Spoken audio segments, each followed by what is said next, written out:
Hey guys, so today I'm going to be talking about something very, very important, and that is the top 3 reasons why many people fail their driving test in the UK. The first one is when you're being overconfident. Overconfidence is one of the reasons people fail their practical test in the UK, especially the immigrant. Many people who came from one country or the other, especially have been driving for decades. The experience is there. The knowledge is there. The years is there. Probably 2 years, 3 years you've been driving. And then you just feel like, the meeting 10 years ago, 15 years ago.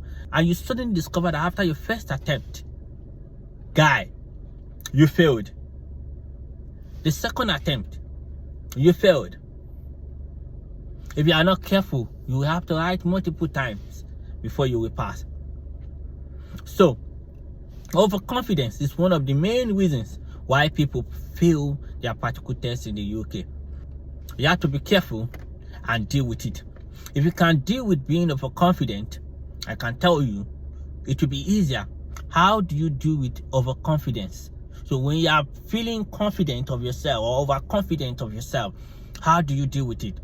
The first thing is be calm. The second thing is be open to correction. The third thing is be willing to learn.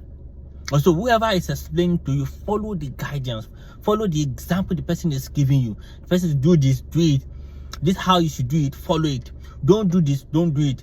Don't say that I've been driving, I've got plenty of experience, but this is how it's supposed to be, this is how it used to be, you can't teach me. If you are overconfident, you will surely have to do a lot before you will pass. The second one, which many people don't usually mention, is giving up too quick. Giving up too quick. This happened to me. Let me explain what I mean by giving up too quick. Maybe you're doing your practical test and you suddenly discover that your examiner is marking, is ticking, is looking up, is ticking, and then because of the experience, you just give up that I've failed. I'm not passing this. This guy is gonna fail me. In school, if you score A, you got A. But if you didn't score A, you got like C. They gave you. So this man is gonna fail me. But if you pass, you passed. So, but the idea is already there. The mindset is there that come on, I'm going to fail, and you give up too soon. Let me tell you one thing. Most examiners, it's not all the time they are marking you down. Sometimes they will mark to show that I have instructed them to do this. I have instructed them to park on the right. I've instructed them to do reverse parking. Each time they give you a task, one or the other, they will usually mark as a sign that you've done it. So they won't ask you to repeat it again. So it's not all the time that an examiner is ticking that is marking you down. So you have to get that. And so when you are writing you're doing your practical test, you have to be focused.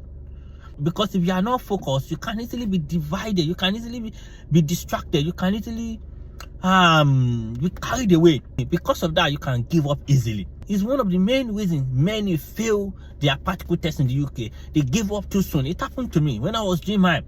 I just saw the examiner was marking and kept marking. The examiner kept marking. When we're about coming to the end of the test, I felt this man I failed already. So I just got carried away. I gave up. So the next thing he asked me to do, I did another thing.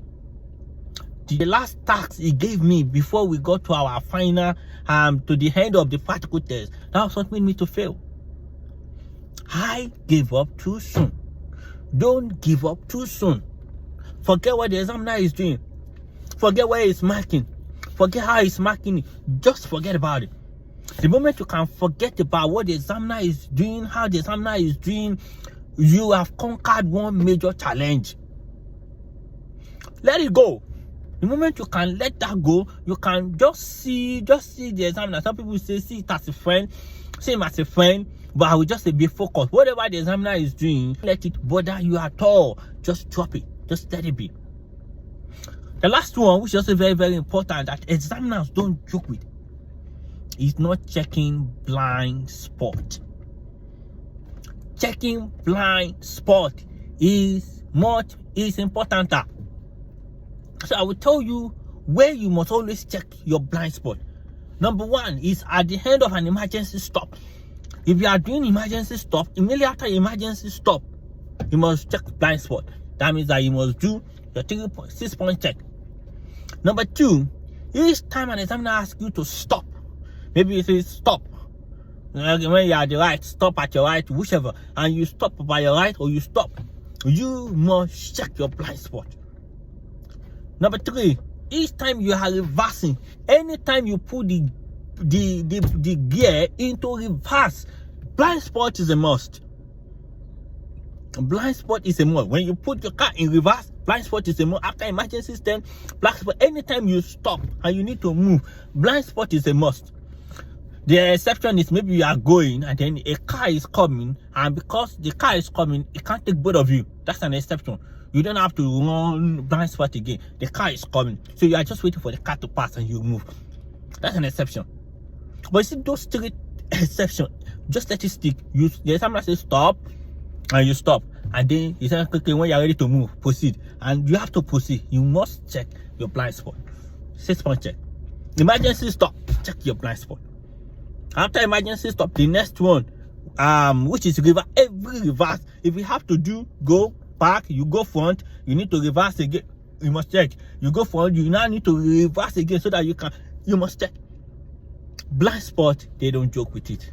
If you're about to move because you've been parked, you parked there for a while, you want to move, there's a need for you to check if someone is at your back, your blind spot. You need to check it. 6-point check is very, very important. So 3 things, very, very important, and those are the top reasons why many people fail: overconfidence, giving up too soon, and lastly, not checking blind spot. These 3 things, if you can work on it, I'm telling you one major fact that is going to increase your success rate so fast. I'm going to see you in my next video. Till we meet. Love you guys.